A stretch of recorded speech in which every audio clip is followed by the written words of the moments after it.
traffic accident. It was just heart-wrenching. So I'll never forget that.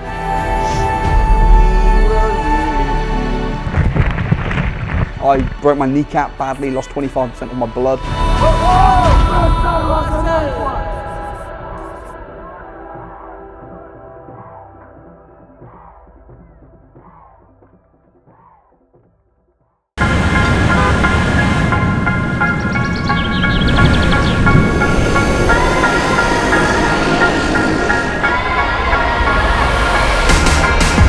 When I was 17 years old, I spent a month in Zambia. My church sent me on a trip. But the thing is, I didn't actually have anything to give.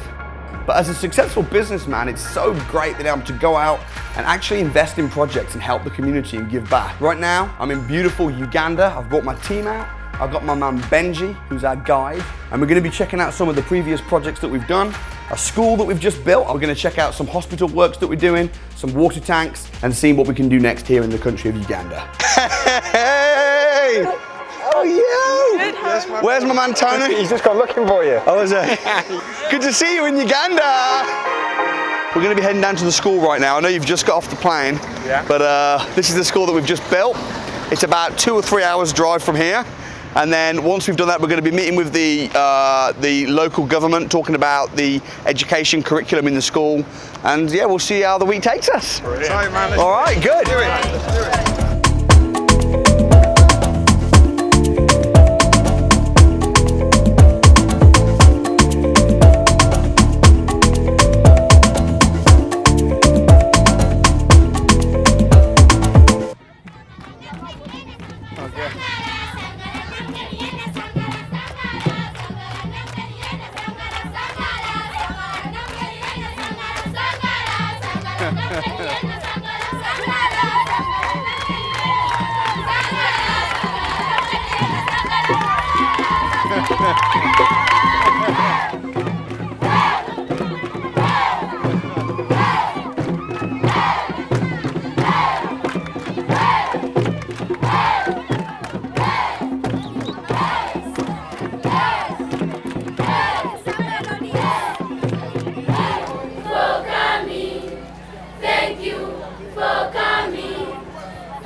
Thank you for your warm welcome.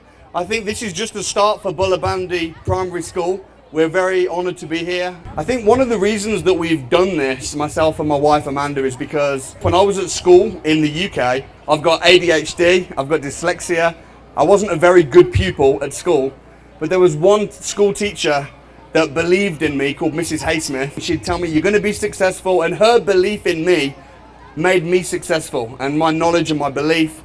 And when I came here to this school 2 years ago, I really believed in the school, and I really believed in the teachers, and I thought I'd want to back that belief up by actually investing. So it's a real honour to be able to have built the Samuel Leeds School main hall. Wow!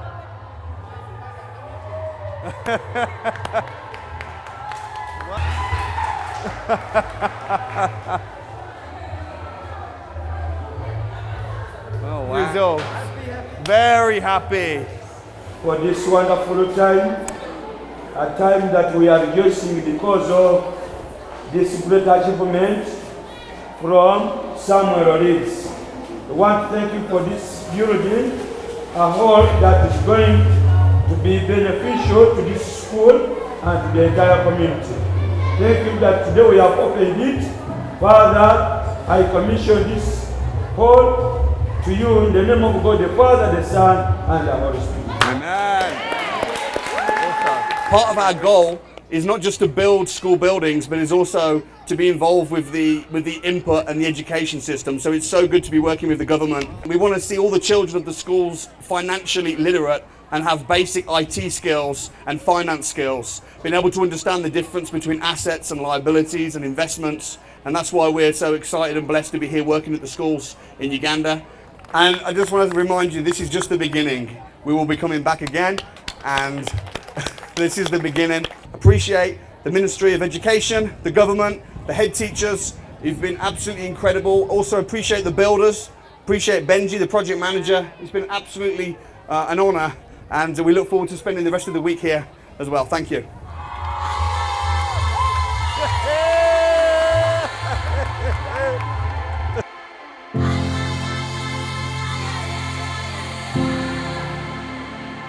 From the second the car pulled up, I felt the tears because they were all there dancing and cheering. The most welcoming community I've ever experienced in my life. When Samuel says you go to these places to impact the kids and the environment you're in, when he says you come back impacted, it's 100% truth. I've only been here one day and I feel that my life has changed.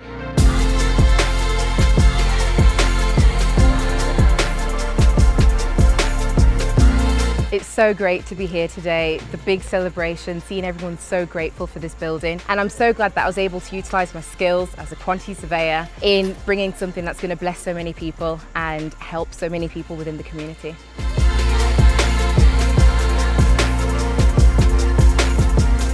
Samuel credits me for helping him achieve success in business. And what he's been able to show me is that with the right energy and the right mindset, you can do things like this, helping people progress in their lives where they wouldn't have had the opportunity before.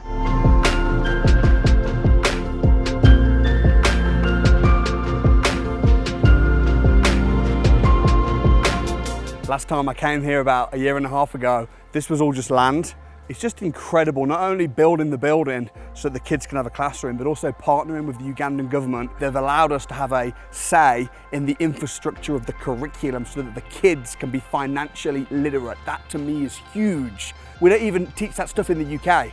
And I think the true thing that breaks poverty is education. So ridiculously excited.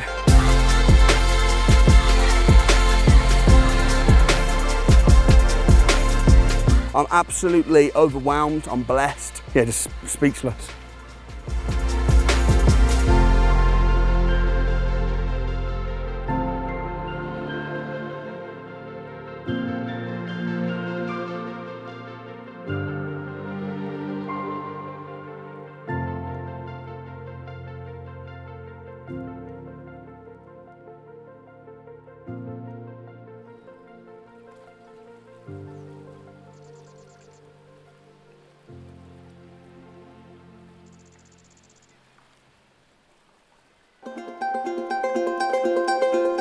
I really believe that Africa, there's a lot of opportunity for investment and development. Right now, I'm investing in Ghana. We're doing apartments, serviced apartments that are being built as we speak. I'm a partner in that. Where we're standing in Kabale, this will be a city one day. You can buy land like this for like £3,000–4,000. Imagine how much it's going to be in 10 years. So as long as you can get cash flow from it, I think the potential is huge here in Africa. So I'm excited about not only, doing schools and giving back and helping the community, but also actually making money and then using some of the profits that we're making from development and from investments to then help the local community. It's a win-win and it's fun and I love being here. And Samuel, this is my wife Amanda. We're thinking, if we can build a school through our charity, maybe we could potentially build and also make some money. And we were just interested in what the development opportunities are in Uganda. For example, this was a lady from UK. She wanted to develop the place in Kampala here. Yeah, it's not big. She's just built high. Let me guess how big it is. I'm going to say that is maybe it's like 1/3 of an acre. Actually, yes. He's really good at that. I'm an expert at real estate. Yes. I just want to work out the costs. So this whole thing cost how much to build? I'm going to guess. I'm going to guess. There are 24 units. Let me guess. I'm going to guess that much to build. That's it actually. Is that correct? Yes. Amanda taught me how to cost things. That's how I can just see and just go bang, bang, bang. I learned everything I know from Amanda. Like for example, 100 for the land. 100 million? Yeah. Yeah. Then you put 180 for construction. Yeah. And you sell it at 500. Oh, at 600. Or 600. So how much money is that? That's a good profit. So basically you double your money. Yes. How realistic would it be to find a deal like that? Can he get achievable? An area where you can get that in a prime area? Yeah. See, if I could find a deal like that, I'd be down. I'd be down. It turns out that it's very difficult to buy stuff in Uganda solely as a foreign citizen. So unless you're Ugandan, It's not easy to buy a piece of land and build on it. So one of the best strategies is to partner, to joint venture. Some of the most lucrative opportunities are finding developers or people that are trying to be developers that haven't got the funds to finish their existing projects. So this, for instance, this is going to be a hotel, and the guy that bought this land and started the build is run out of money. So this will be a perfect opportunity for a potential joint venture. There's a lot of due diligence that needs to be done in terms of, does he actually own the land? There's a lot of scams that go on out in Uganda.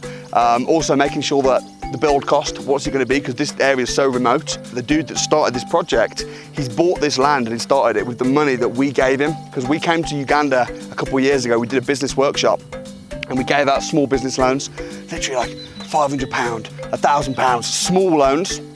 And Charles, with the money, has bought some land. So it's a really good story. I'd love to partner with him, but a lot of due diligence to do first.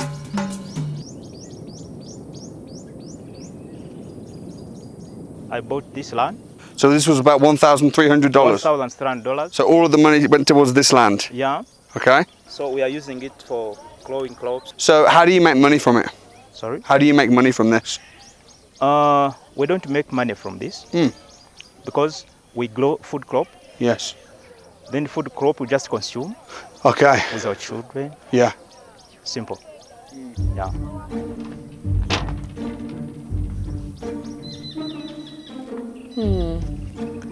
There's not many building materials in here. There's actually beds. It looks like someone's actually living here, don't you think? It's just, there's sofas, kitchenette, beds. Yeah. So Charles, yes, please. How did you afford to buy the land? Sorry? How did you afford to buy this land? Is that the land that you bought with the money that we gave you? The money you gave me? No. What did you do with the money that we gave you? I bought another land across. Okay. Yeah, we have another land across. Okay. Where we have crops. So you own the land? Yeah. So we can check that on the land registry? What are you hoping to achieve from myself and from the team? Maybe to finish this house. You want to finish this house? Yeah. To construct this house for the children. Yeah, but it has to make profit, yeah? Yeah. If it doesn't make profit, it doesn't make sense. So how will this make money? Now we are planning to have some income generating projects. Yes. Like chicken, because we have market, access market. Right. Then we have rabbits, there's demand here. But you could do that without this. Yeah. How is this going to make money? This one? Yes. Actually, with time, we can rent it. Did you notice that initially he said it'll be a children's centre because he wanted me to invest as a philanthropist? I kind of sussed him out and I was talking about profit. He said, oh, it's going to be a hotel. So which one is it? Is it a children's home or is it a hotel? I'm out because there's a lack of transparency on the table. But what do you think? You're my guide. They told me that it is Chelsea's home. Yes. It is his home, not building for.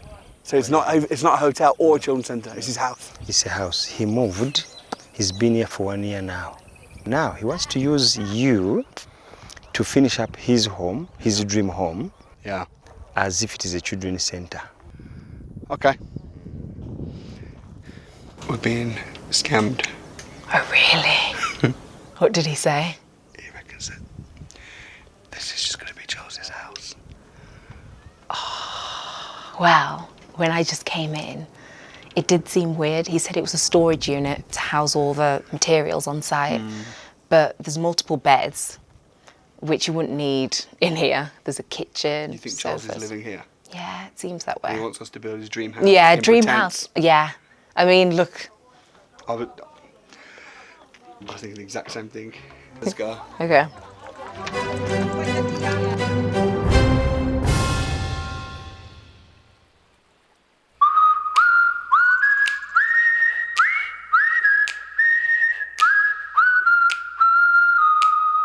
Chris, how are you feeling today? A little bit rough. Bit of a dodgy stomach. I've been to the toilet 5 times already, twice outside in the bush. I was having to go to the toilet just up there. I thought there was no one around, so I checked and I crouched. And I was like this. And a little girl from up there came and she was kind of face to face. And she went, "Hello, mister," like that. And I don't think she knew what I was doing. I didn't know what I was doing. But yeah, it's all fun, all good.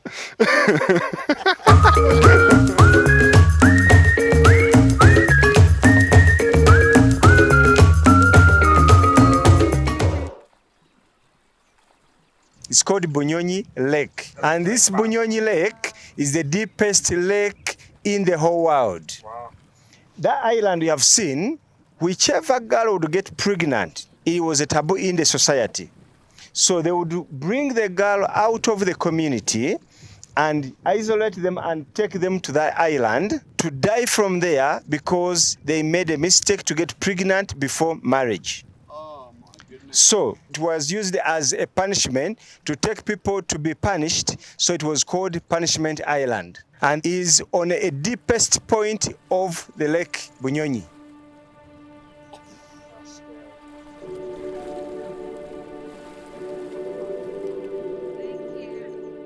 What's her name? She's called Mauda Chitaragabirwe. She's between 90 and 100 years herself now. When she got pregnant, while in the village, she was thrown the punishment island to be eaten by animals. She spent there 4 days, no food, no anything to drink, until when a sailorman, a man who was sailing, found her on the island and picked her and became the first husband. Her elder brother is the one who took her there because they were more powerful and instructed by the community. So when he took her there, she stayed there. But when she got someone who rescued her, the brother came to visit her where she got married. So in other words, after that incident, the family again reunites when you get married. What they didn't want was when you were still single and you get pregnant, that's when they didn't want. How old was she when that happened? She was younger than this girl. Yeah, younger than this one when they threw her there. Was there other people on the island or just her? Niwa Muheru. Oh, that she was the only one on the island at that time and she was the last one on the island. The government, they organized themselves and stopped the activity of taking the girls to the island. Does she know how bad that is? Hatika uliona osheka koshemerirwe tokubitekereza bire bakoze bire bakahurira kiniga. That Jesus Christ wiped out her anger. It ended then, and she's a happy woman now.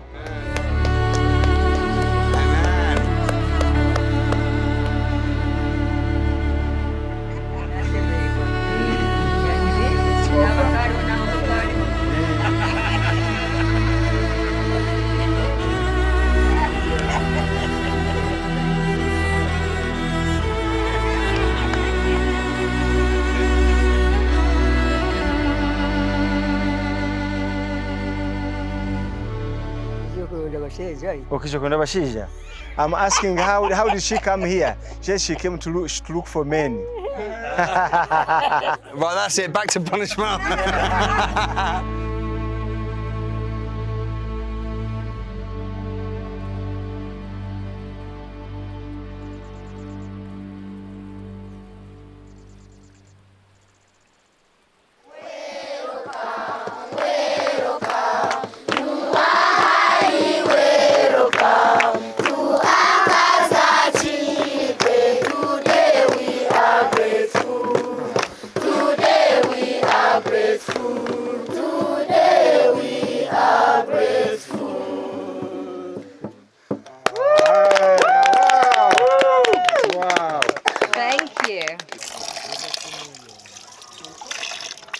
That she's one of the people that fetch water from this tank. She says that she used to fetch water from down and it would take her 3 hours to get to her home. Now because the tank is here, now she takes like 15 minutes to take the water to her home from this tank. But before, when I first came here in 2016, you know the walk that we just did? Yeah. Which I don't know about you, but I'm knackered. Yeah. They would walk down, collect water from the lake, which is dirty, get diarrhea like Chris,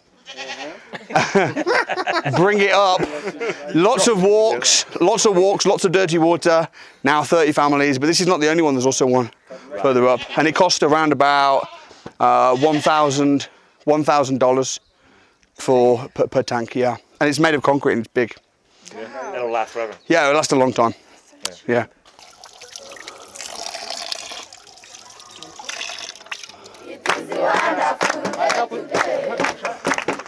Whoa, whoa!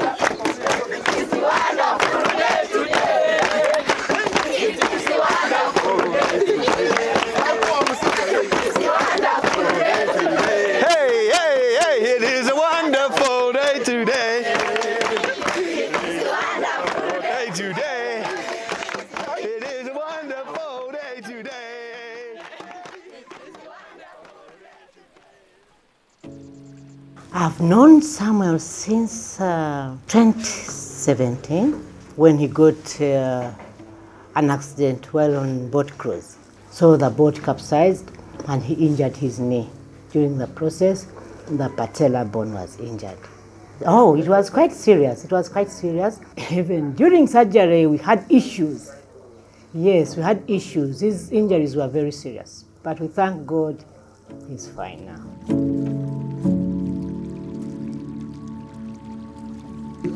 Yes, government provides most of our facilities in the hospitals, but they don't provide the implants because most of them are quite expensive. What is an implant? What does it mean? Oh, an implant, they are metals. Okay. Yes, they are metals that we... I had an implant. Yes, you had an implant. Yes. And I think I had to pay maybe around about 5,000 Ugandan shillings. Maybe? Can't remember. No. Maybe 5 million. 5 million, I think. Sorry. Yes.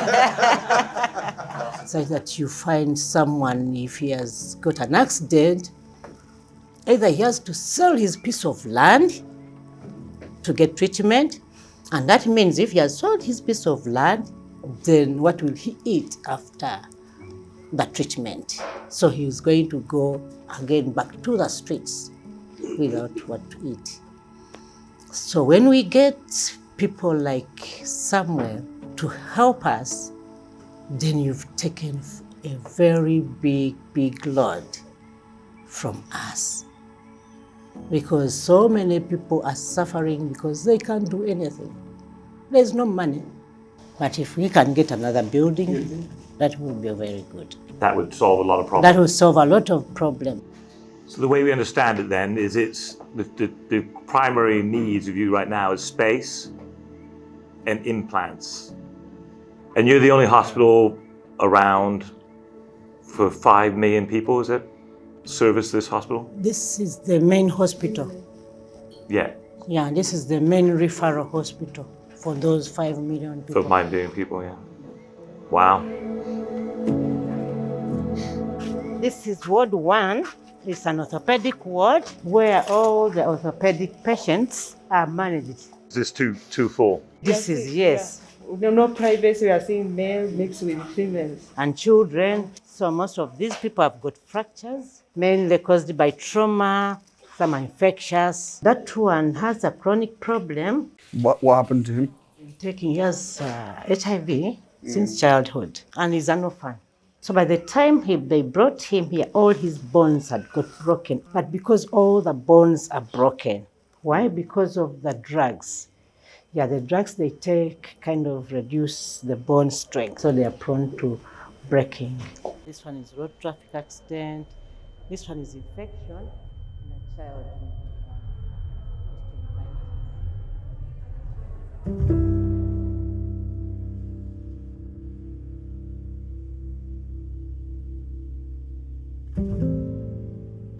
It's just the young lad. Just he's no one to look after him, and he's an orphan, and he's got obviously a lot wrong with him, but he's still waving and still smiling, and I'll never forget that. Oh God. Harry? Hmm? You alright? Yeah. didn't want to get upset in front of them because it feels a bit insensitive, like they're the ones sat there going through all this pain.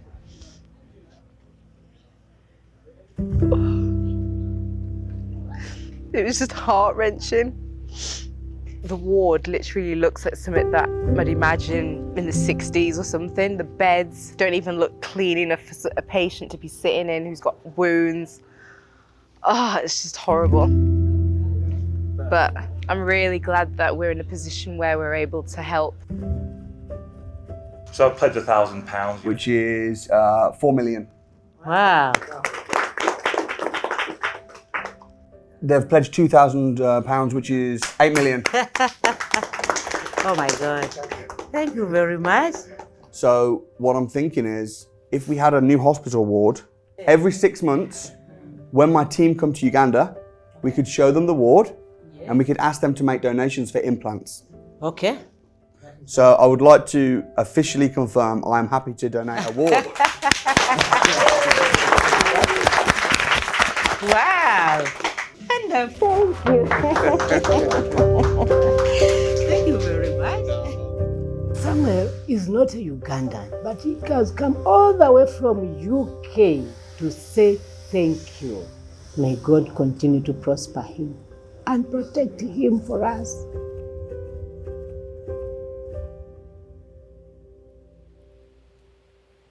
Jesus makes me feel so nice, so nice. Jesus makes me feel so nice.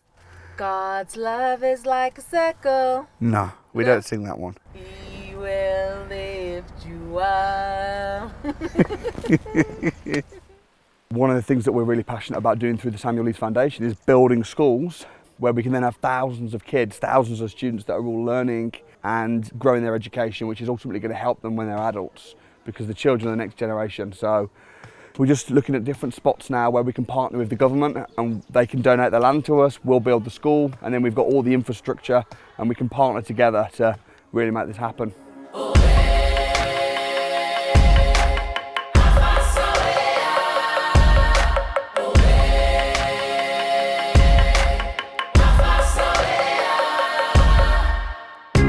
It's all good writing a check or giving overseas, but unless you're actually there on the ground and familiar with the needs, you might be given to something that actually is not very sustainable. Like for instance, in this room here, they've got 27 computers. And these computers have been given from an overseas charity to this school, but no one knows how to work the computers. For a start, they've got very limited electricity, so they can't really use them even if they knew how. But even the head teacher doesn't know how to use the computers. The people that donate these computers, God bless their hearts. Great, lovely thing to do, but they've been, you know how long they've been here? These computers have been here for 7 years.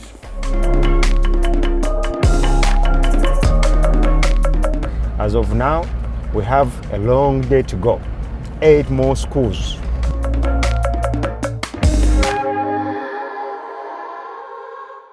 Right now, we are in the bush. We're in a really remote, rural part of Uganda, just outside of Uganda. And we're in a meeting, and we've said we're going to be here, and there's 70 parents that are here with hundreds of kids, and they're basically saying they've got all this land owned by the government. Can we please build a school? They need classrooms. The government have said we can do it. The government have said that they can donate the land to us if we can build the school. So we'll see what happens. But these kids, next time I see them, hopefully they'll be in school uniform. Are you ready? You down for that, kids?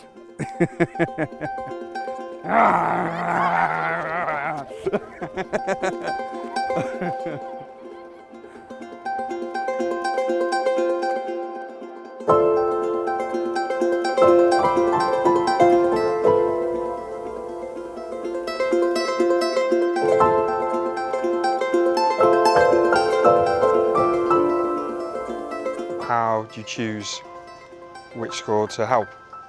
What do you base it off? I think it's a case of you want to donate the money to the place that's got the most need. I'm feeling already like a bit guilty for not being able to help every school. Do you get that or not? How do you like? Have you heard the story of the man with the starfish? No.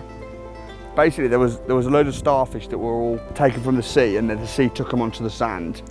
And then the sea went back in but left all these starfish on the sand, and they're all dying. And this guy saw these starfish that were all dying and came down and he picked one up and throw it back into the ocean where it can live again. And then pick another one up and throw it back in. And this guy walking past said, "What are you doing? There's thousands of them. You're not going to be able to get them all back in the ocean." And he picked one up and he said, "Yeah, but it will change the world for this one." And threw it back in. So you can't change every school, every child, but when we do something like we did when we built that school for those kids, the whole world has changed. Yeah. And there's a lot of needs in the UK, across Uganda, Africa, Europe, that you can just do what you can do. And my attitude is if you can just leave the world a slightly better place than you found it, then we've done our job. That's cool. Once we've seen all the schools, we're going to have a debrief and say we'll have a discussion about what we think we should do. We'll go through our budget. We've put aside £25,000 for the next project. If you wanted to chip in a little bit extra, might be able to do a bit more. We'll see how we go. Cool. Yeah. Great. Awesome.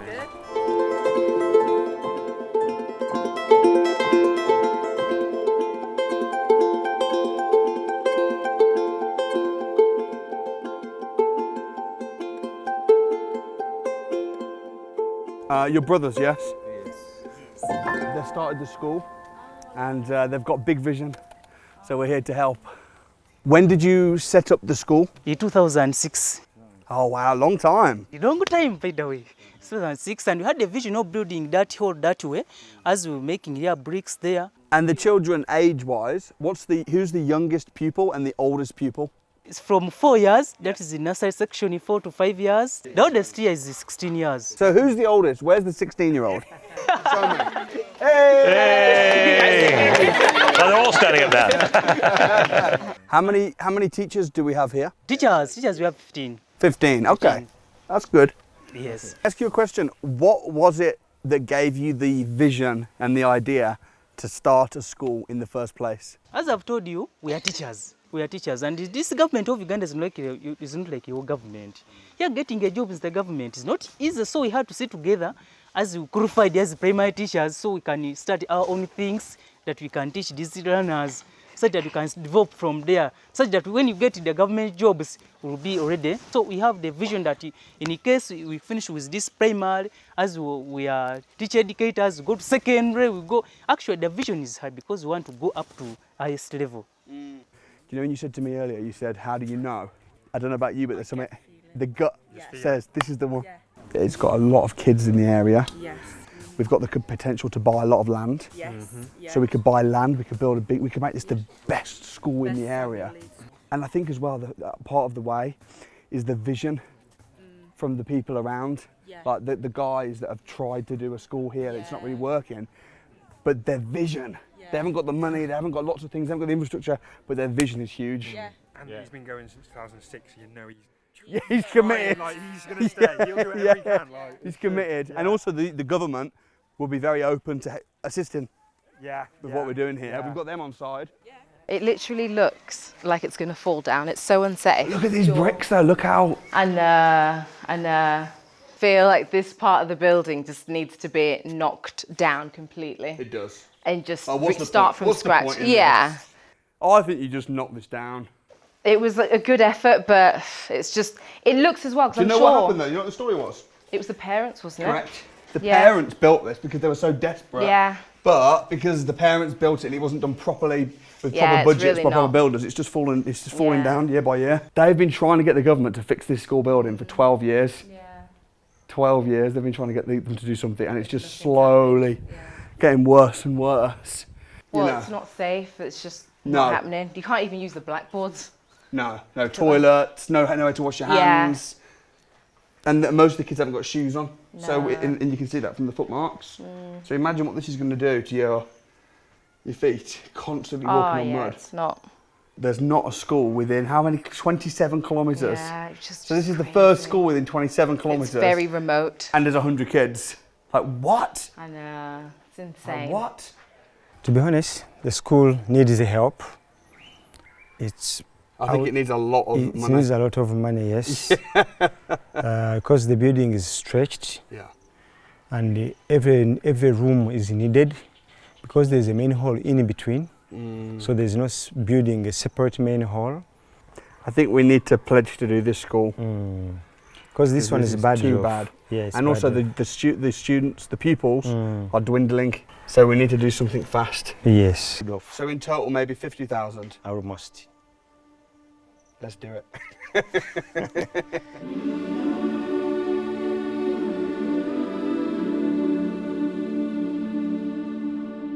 So good day.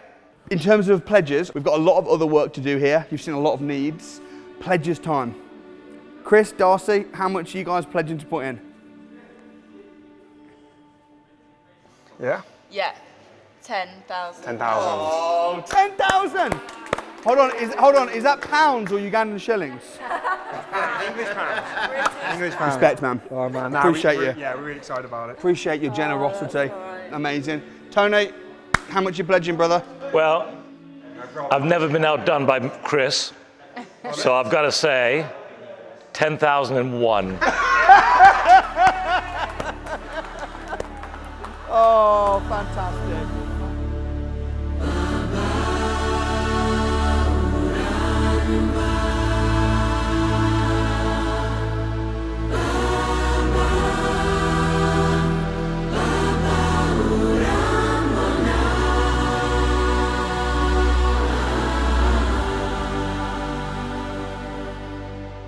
It's incredible. Amazing.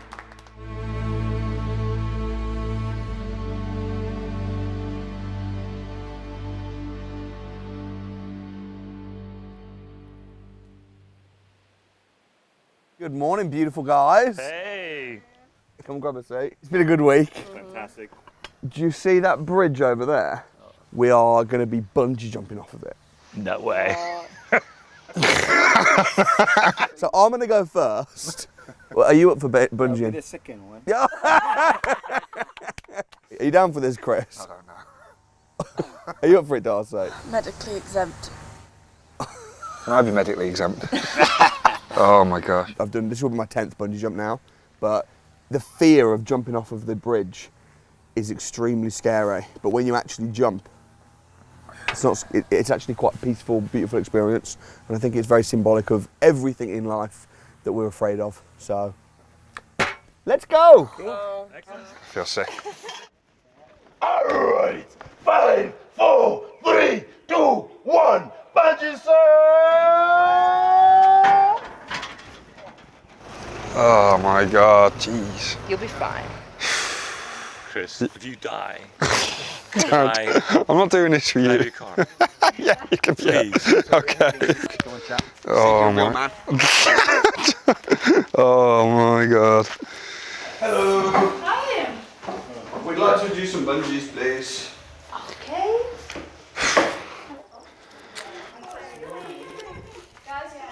What are you doing? Apparently, if you're over a certain weight, you don't have to do it. Yeah.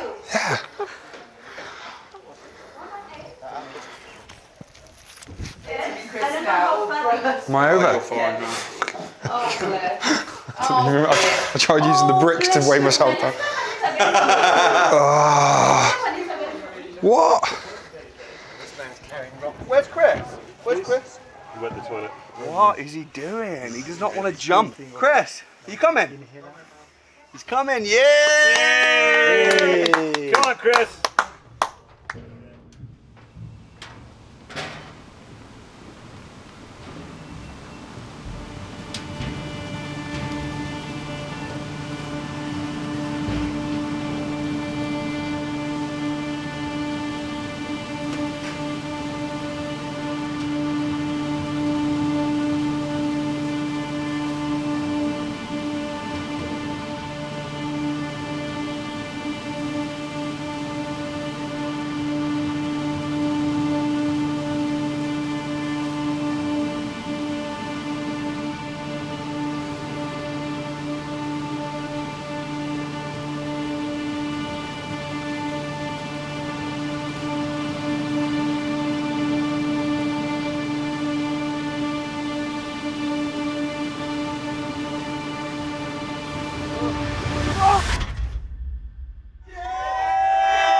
first time in Zambia in Africa, I saw that there was a bungee jump above the Victoria Falls, a massive big drop, and I remember thinking, no way would I ever do that jump.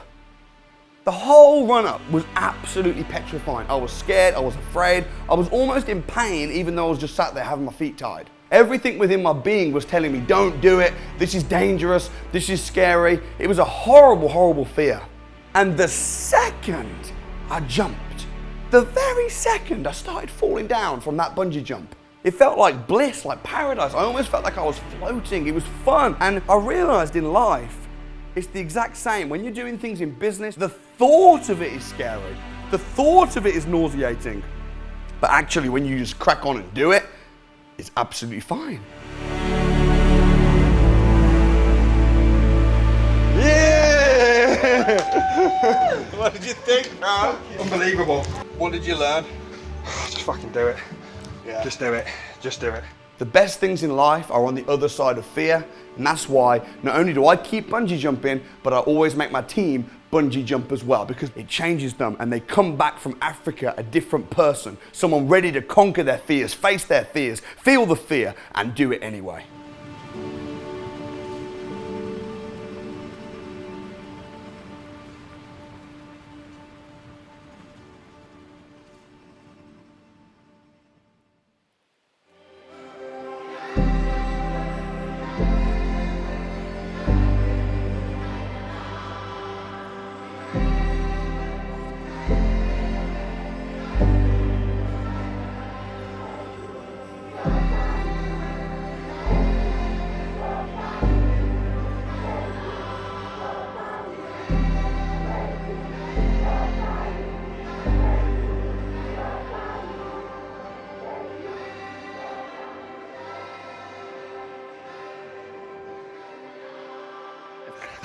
Come on. I'm actually wrestling. Are we actually fighting, what? Bring it down, come on. He